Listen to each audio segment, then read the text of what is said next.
The team behind KSL's Cold podcast has spent the last year revealing never-before-released details of the police investigation into the disappearance of Susan Powell. Tonight, Dave Colley is here with a brand-new discovery that stems from his own review of the digital evidence in the case. Dave? Guys, this revelation casts the final days of Josh Powell in a whole new light. We found it among tens of thousands of lines of data, a log of all the files extracted from one of the computers police seized from Josh's home the day after Susan disappeared. And it's something detectives, quite frankly, missed.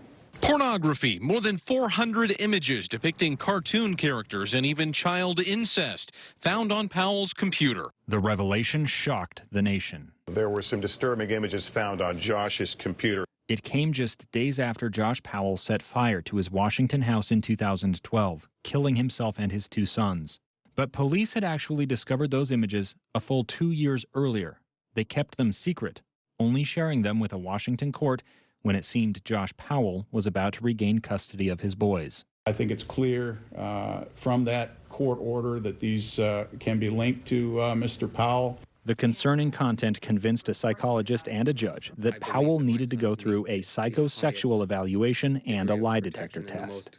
I think he came in that February thinking he was going to be granted custody back, and then when he was not only not given custody, but then the stipulations that they put on him was the psychosexual and some other things, I think that kind of cracked him.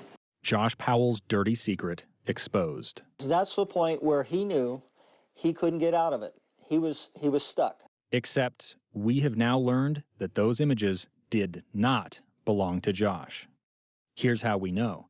The FBI found the images on a Dell desktop computer that belonged to Susan. She'd bought the computer used less than 3 months before she disappeared because, as she told a friend, Josh, quote, doesn't trust me with most of his computers. The prior owner of the computer had not reformatted the hard drive before selling it, and buried within the digital evidence gathered by the FBI 10 years ago are breadcrumbs that show the images were accessed online in March of 2009.